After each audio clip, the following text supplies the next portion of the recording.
Good evening.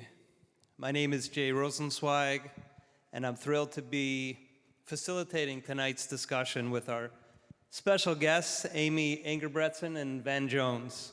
I want to thank the Alliance for Climate Transition and their organizers for asking me to serve as your moderator. It's really an honor. And it's fitting that this be held at the Edward Kennedy Institute, honoring an individual who spent a long and productive time in the Senate and never really shied away from issues that are of critical importance. As a social impact entrepreneur and a leadership strategist, I've spent my career investing in and advising companies that are really at the leading edge, cutting edge, including in clean energy and climate. And without a doubt, the most critical issue of our time is climate change. It is long past time to be debating this issue. It's a stark reality. The threat is existential, and the evidence mounts daily, from record temperatures month after month to wildfires in the American West, in Australia, and in my own native Canada. So without further ado, I'll do a brief intro of the guests, and we'll dive into it. Amy Engebretsen is a world-renowned professional skier, film director, and climate advocate, known for her work with organizations like Protect Our Winters. She's passionate about making outdoor recreation more inclusive and environmentally sustainable. Her vision of a culture of inclusion and consciousness when it comes to the environment is really inspiring. So thank you, Amy. Thanks, Jay. And our next guest needs no introduction, but I'll offer a brief one in any case. Van Jones is a celebrated commentator, a best-selling author, a leading voice on environmental justice and green jobs. His work with the Obama administration and founding of multiple organizations dedicated to social change have made a real lasting impact. Van is one of the most knowledgeable, insightful, clear-headed, and heart-centered people I've ever met. So let's give it up for Amy and Van.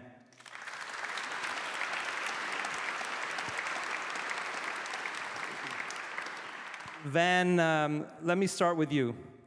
The environment is sometimes seen as an elitist issue rather than one belonging to working people.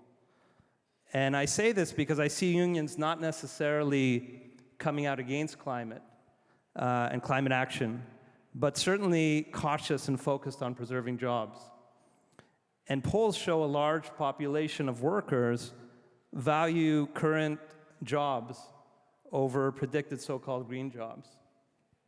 They may not be climate deniers, but their priority is economic security here and now. So how do we change those attitudes?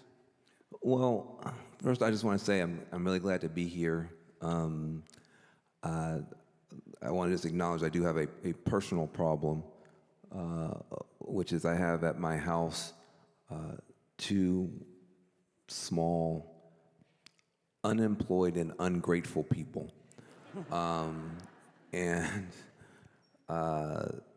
they're the reason I am committed to this issue. They're going to grow up on a different planet than I grew up on.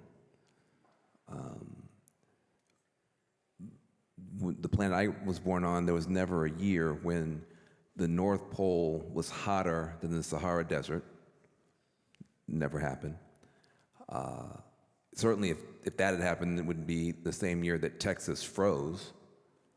That year is called 2021. 2021, the North Pole was hotter than the Sahara Desert, and Texas froze. That's not the planet I grew up on. That's the planet my children are going to grow up on. And that gets my attention.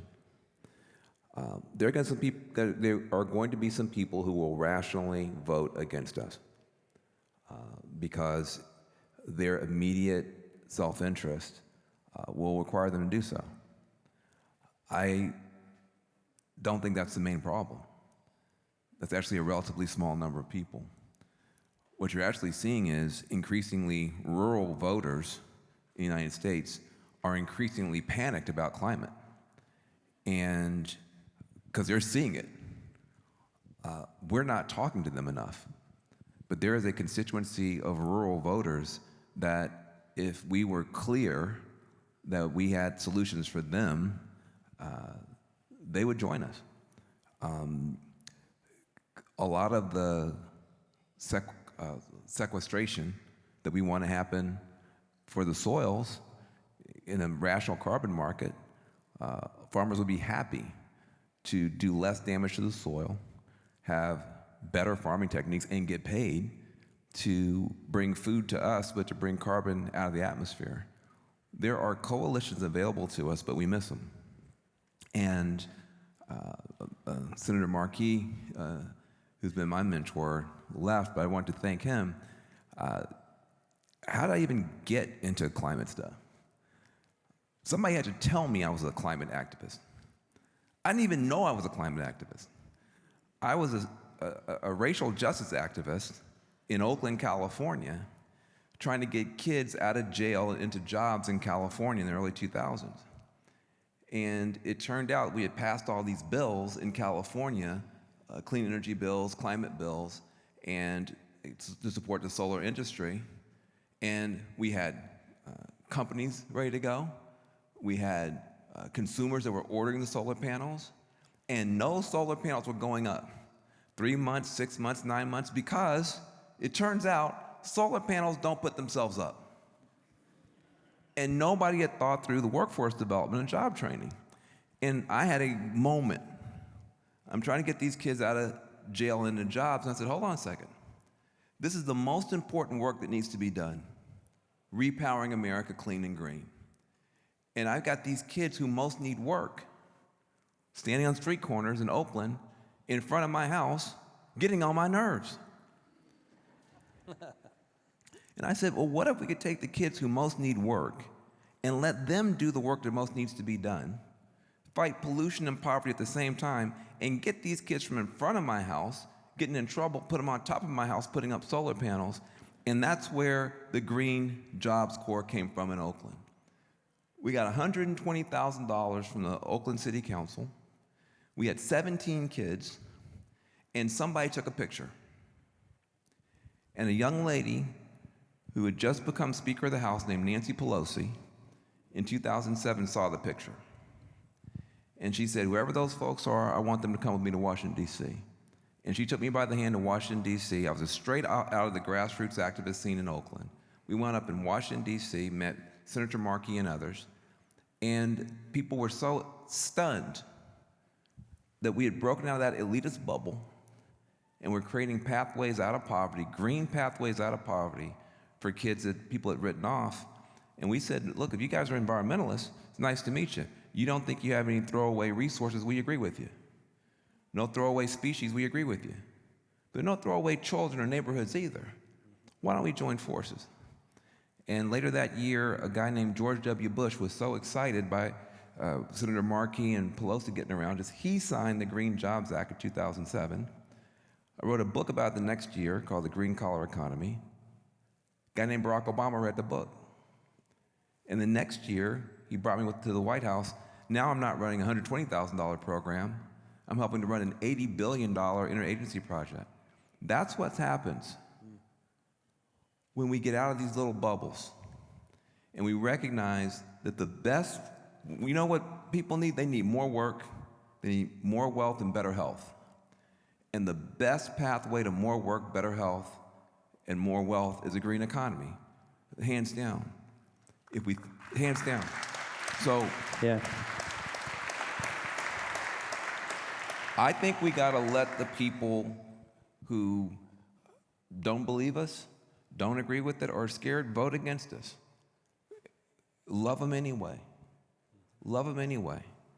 And when we take that attitude, that you're not stupid, you're not an idiot, you're not a denier, you're not an asshole, you might be scared. I'm scared of stuff too. Take the vote. And then afterwards, we're gonna come and help you.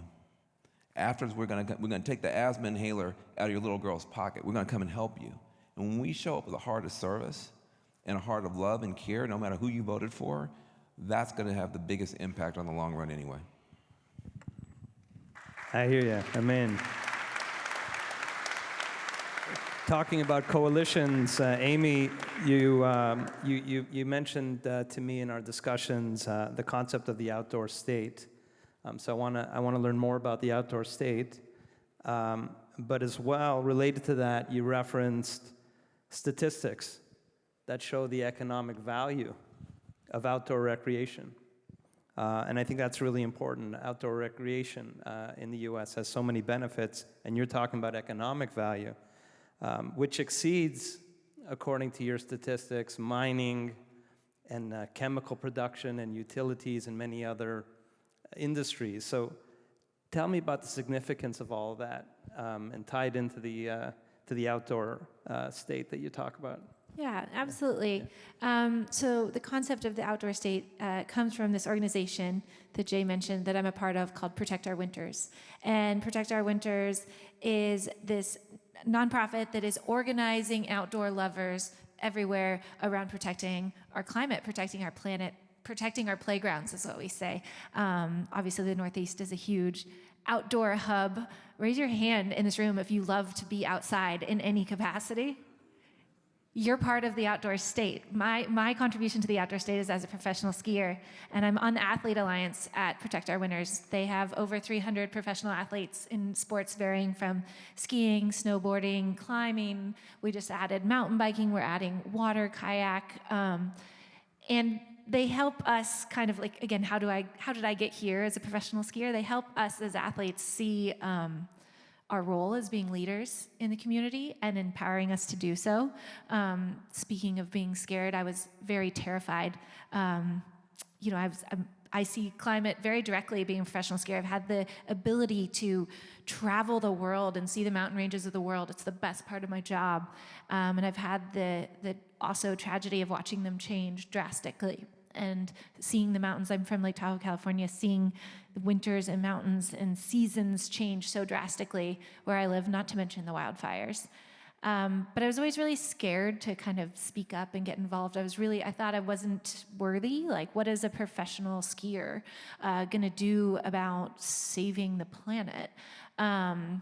And I had a lot of intimidation. I was afraid I wasn't going to be perfect and all these things. And Protect Our Winters was this place where they taught me so much and empowered me to use my voice and showed the potential for leadership in my community. And one thing that kind of like blew my mind and kind of this journey to advocacy that I had is when they told me about this thing called the outdoor state.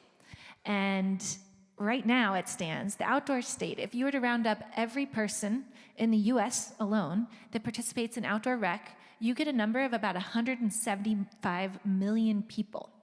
It's a huge group. It's obviously bigger than any state in the union, or certainly any swing state. But to put that number into perspective, the NRA has about 4.3 million active members.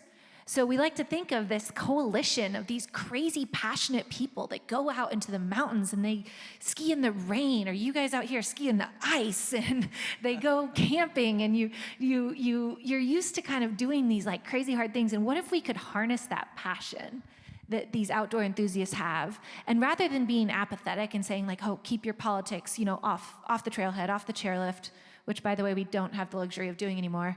And what if we take that passion and turn it into purpose to protect these things that we're all so passionate about, I could think that skiing's frivolous, but skiing is my ethos for being. It's where my soul is alive. It's where I draw energy to do anything in this world. And so the outdoor state is really cool. And so when I realized that not only was I part of a community that was so big, I was a leader, potentially in that community, at least in the snow space, and people looked to me for, what skis to buy and what to wear, but also maybe how to carry myself in that community. And then kind of doubled down when I found out how big the industry of the outdoor rec is. And so it's a $1.1 trillion industry. It attributes 5 million jobs to our economy. And there's actually some even more specific kind of data in there. As of 2021, the outdoor recreation economy was contributing $887 billion to the US GDP. That same year, the extraction sector, the fossil fuel industry, was contributing $336 billion, and the pharmaceutical industry was contributing around $420 billion. And I was like, hold up, I'm part of a community that's twice as big economically than the fossil fuel industry, like the big bad fossil fuel industry. And it was like this huge aha moment where I knew I cared about the environment and I cared about protecting our planet, and I was really scared of climate change, and I know that people in my community were too, but I don't think anybody in the outdoor space, and certainly a professional skier, never saw myself as someone that could do anything about it. And so I think when you look at, our hope, our mission, our passion at POW is to turn the outdoor state into a political juggernaut, of those, political organizations we know of, and we don't see ourselves that way. And one of the biggest things is about unity. The outdoor state is actually made up of, roughly 30% Democrats, 30% Republicans, and 20% independents or undecided that we know of. And so it's not that everybody in our community votes a certain way, but our hope is that this idea of like the literal common ground that we all go out and recreate on could be powerful enough to create that unity we need to unify this outdoor state, to really drive powerful change that we need to protect all the things that we love to do, What a unifying opportunity. I'm glad you jumped in with your advocacy. That's amazing. And we got to get Canadians involved too. We got plenty of snow up in Canada. There's Plenty POW of skiing. Canada. They're there. Amazing. Van, the Biden administration recently placed a 100% tariff on Chinese electric vehicles, and Vice President Harris, in the debate, confirmed her adjusted position as regards the issue of fracking. Are both parties, to varying degrees, putting the environment on the back burner? What's your take? What's your assessment? Look, the Democratic Party has moderated from where we were in 2020. It's not just Kamala Harris. In fact, the fact that we picked Biden over any number of people to his left gave a sense of where our actual voters are. With regard to Vice President Harris's position on fracking, I mean, it's kind of foolish. I mean, the conversation about where she is, she was anti-fracking when the party was. The party's really not, but we're not for a particular set of reasons. For us, natural gas is a weapon against Putin. I think people forget that. There's a geopolitical dimension to this, which is that when Putin invaded Ukraine and we had to build a coalition, Putin said he was going to cut off all gas to Europe and freeze Europeans in their beds if Europe stood with Ukraine and the United States. And the United States became the number one, well, I guess now number two, but very major exporter of liquefied natural gas to Europe. We were able to do that because of fracking. And so I think sometimes we forget this is a multidimensional game here. And part of the transition to a clean, green economy is hopefully transition to a better world. So I think Kamala, like most of the party, has moderated. I think the other thing that's happened to us is that in places like California, where I am, a lot of ideas we had just turned out not to be right. We thought we could build enough solar in California to shut down our nuclear power plant, and we weren't able to. And Gavin Newsom had to do a big U-turn there and keep our nuclear power plant going. We thought we could accommodate a bunch of electric vehicles on our grid in California. Luckily, the sales have slowed down a little bit, but if they hadn't, we'd have had brownouts across the state. So this is real stuff. This is real stuff. And I think that the responsibilities of governing, both in California and for the Biden administration, has caused us to moderate. That said, I'm proud to be in a party that has 0% climate deniers and understands the importance of maintaining the gains that we have. Senator Markey earlier was talking to some of us. He pulled us off to the side and talking about, the incredible progress that has been made, the huge investments that have been made. He said, we've got a climate corps now in the United States. The Peace Corps is 4,000. The Climate Corps is now 20,000 people, and it's mandated that half of those people have to be from difficult backgrounds and circumstances. So again, ratcheting up these kind of green pathways to prosperity. A green bank with $20 to $30 billion in it. You guys know more about that than I do. But again, a big mandate that a lot of that money goes to communities that have been left out. So we can criticize at the edges things that look like retrenchment or accommodations to geopolitics or global trade. But fundamentally, the United States is moving in the right direction, possibly too slowly, but moving in the right direction, moderating where we have to, taking into account consumer and voter and other demands. It's not a dictatorship, it is a democracy. But I voted for Kamala Harris as district attorney when me and her and Gavin were kids running around San Francisco politics. I voted for her for attorney general. I voted for her for Senate. I voted for her for vice president. And I will be very proud to vote for her for president of the United States of America.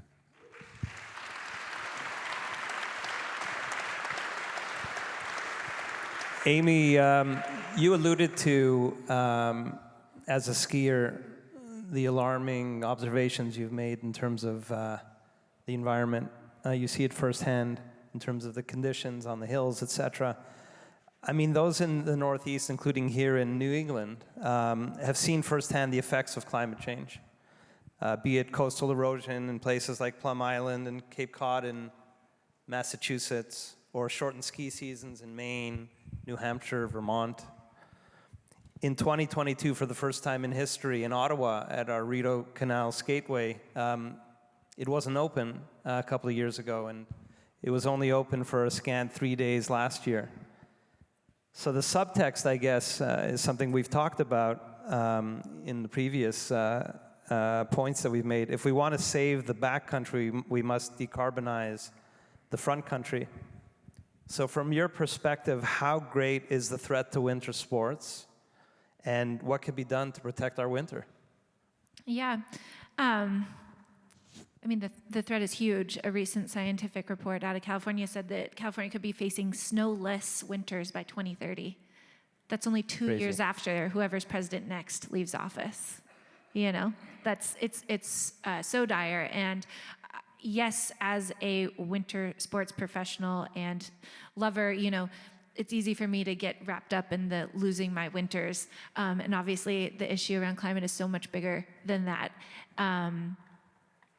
It is what I see, and it's what people that aren't in the mountains every day don't have the chance to see. So part of what my work and my job is to share what I'm seeing and get others, with me to do so.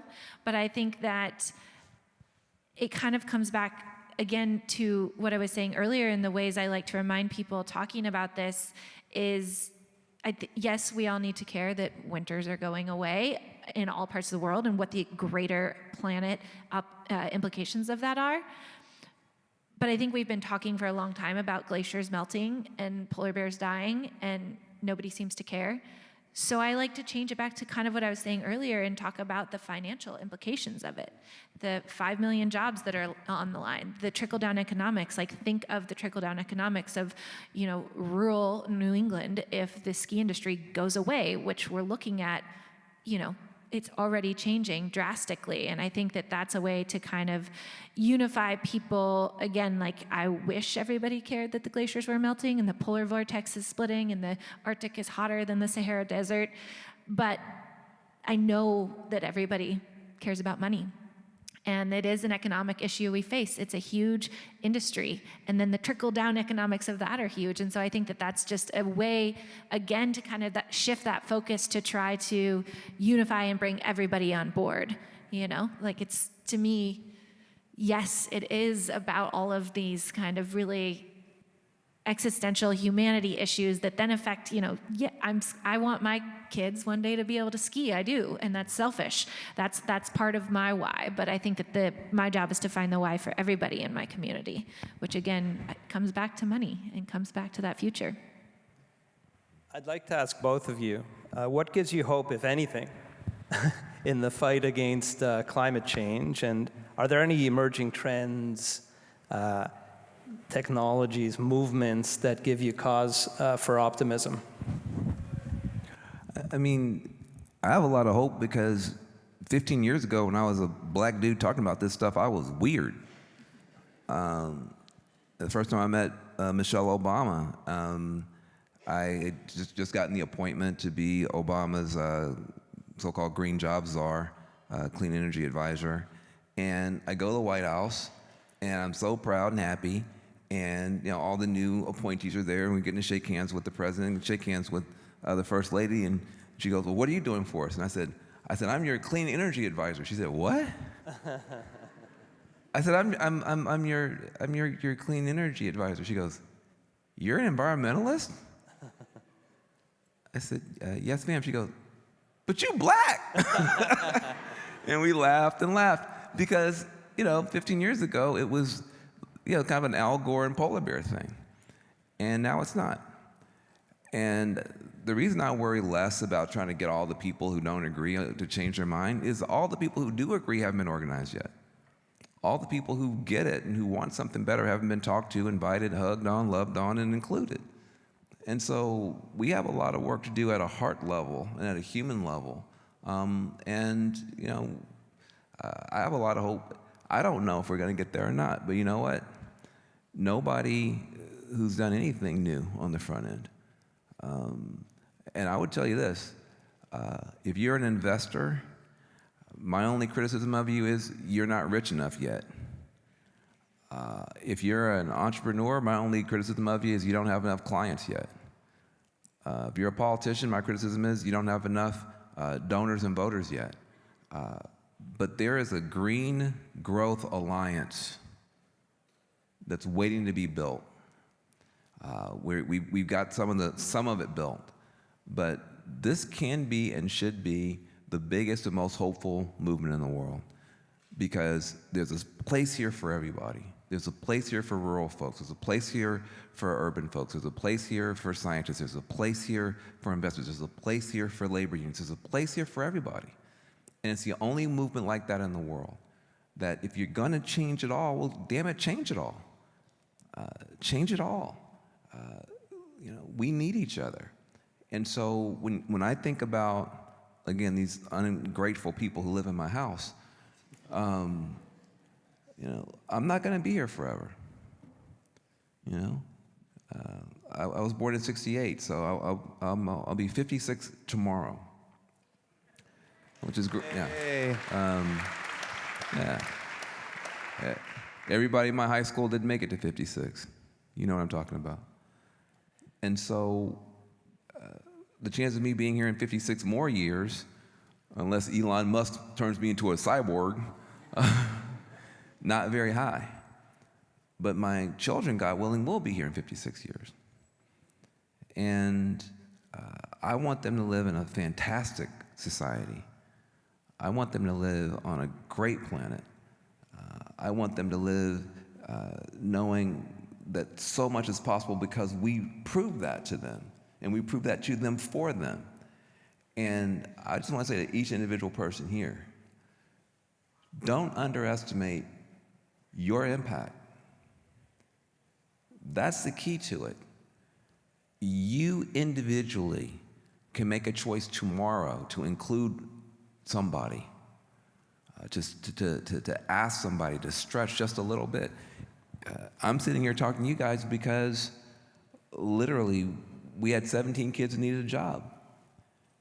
And there was somebody sitting on that city council who said, you know what, let's give these kids $120,000. That person didn't know that it was going to wind up creating a model for the United States of America that George W. Bush would sign off on. But it did. Everybody every day has that choice. And the difference between a subculture and a movement, don't get me preaching, The difference between a subculture and a movement has to be underscored. I didn't say green elite culture. I didn't say if you don't eat kale, I can't talk to you. That's a subculture where you're trying to exclude people. I'm sure you got some subcultures in this. You know, are you really a surfboarder? Are you really a skier? Are you really a skateboarder? Or are you one of those Tony Hawk sellouts? Like, you know, we build these subcultures, and then we try to throw people out. We try to exclude people. We look for heretics. That's what subcultures are. You got a lot of that on the left, a lot of left subcultures. That if you say the wrong word or the wrong thing, they want to yell at you, throw you out. If you said something wrong 15 years ago on Twitter, they want to throw you out. That's not a movement. That's a subculture. Policing for perfection. We don't need that. We need a movement. A movement wants to grow every day. A movement is not looking for heretics to throw out. They're looking for converts to bring in. They're not looking for people to call out. They're looking for people to call in and to call up. And you have that opportunity every day.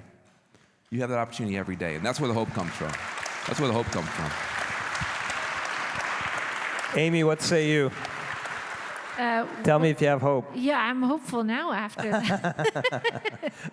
I do have a lot of hope. And I heard a very interesting quote a couple years ago that I've kind of lived and breathed by lately, that pessimism is lazy. That's right. And I think, you know, coming from a pretty hardcore mountain background and looking at people, like when you're going out into the outdoors, you're not lazy. So we just don't have the luxury of being pessimistic. We're not lazy people, we're not pessimistic. Beyond that, I think that what gives me hope is kind of similar to like elaborate on your kind of idea of the individual. I think what hampered my hope for a long time was my own insecurity and how wrapped up I was in my own imperfection and my own hypocrisy when it came to speaking up about climate or even making it kind of like something that I wore on my heart very visibly. Is I was really wrapped up and now, you know, I now know that, you know, part of the reason I feel so hypocritical and worried about my own individual carbon footprint is because the fossil fuel industry paid a lot of money to make sure that I felt that way, to make sure that we all feel that way. And I think that seeing that so much of that guilt and where all of that kind of separation comes in is actually the consort of something evil gives me a lot of hope, because I feel like I was at this really great summit with POW last week in Bozeman, and one of the speakers, Bill McKibben, he had this great kind of ending quote that I was like, yes, that's it. Where like the greatest thing you can do as an individual, right? We're all individuals. We're also concerned about our individual impact, our individual vote, all of these things. The best thing you can do as an individual is be less of an individual and join a movement that then has the momentum to create the massive change that we need. And I think that the idea of the collective is where I really find hope. And again, that's, you know, me coming from my little world in the ski world, and then that's part of the bigger world in the outdoor world.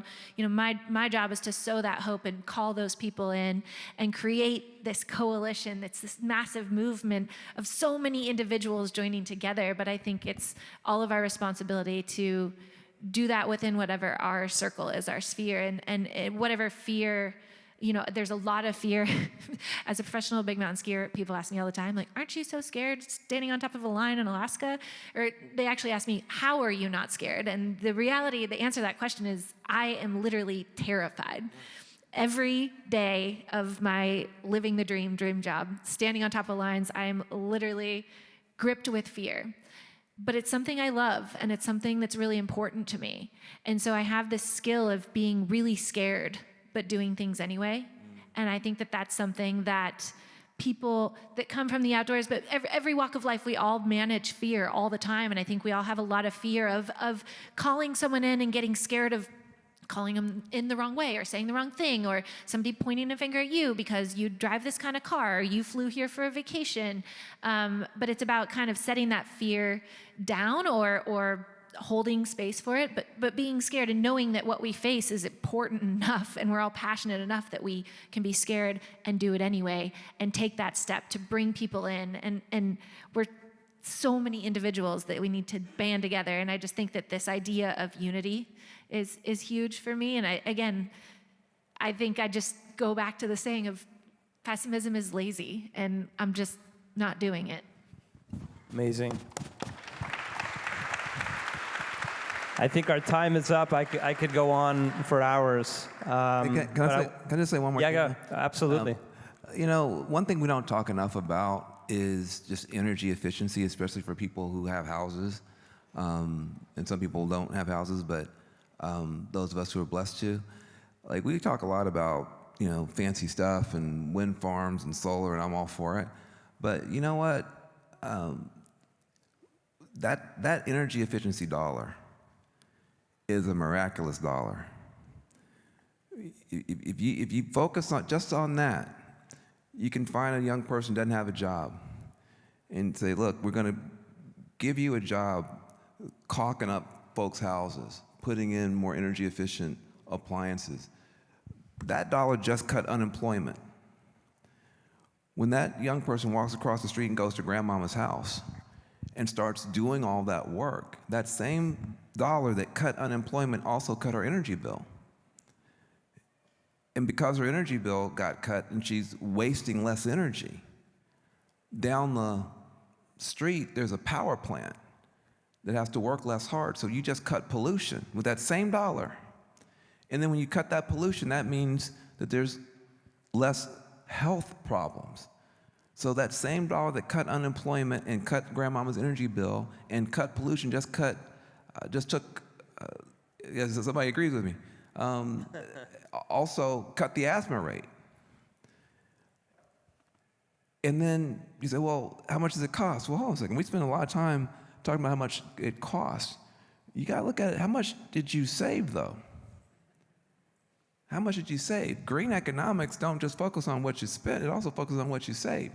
You just saved money. You just saved despair. You just saved crime. You just saved lives. You just saved hospital bills. Just energy efficiency, just giving regular folks the opportunity to go and make grandmama's house better is a green pathway to poverty and prosperity. This movement that we're building is a miracle-making movement. You got to understand that. There is room in here for everybody to benefit, everybody. And I just want to say to you, I am really, really proud to be in this Commonwealth or whatever the hell you got. The state, is it a state? What is this? The Edward Kennedy Institute for the... I'm proud to be here with you guys because this is a leader. You are leading. And to lead means to go first. And sometimes when you go first, it's hard. Sometimes when you go first, there's pushback. Sometimes when you go first, there's internal disagreement. But the reason you have all that stuff is because you have a place that you're trying to take us to. And I'm just proud to be on the train with you. Thank you so much, my friend. And we're incrementally in these actions doing one more saving, and that's incrementally saving our planet. I want to thank ACT for bringing us together in common cause for what I say is the most important and most existential issue of our time. And please give it up for these two inspirational people, Van Jones and Amy Engelbretson. Thank you very, very much.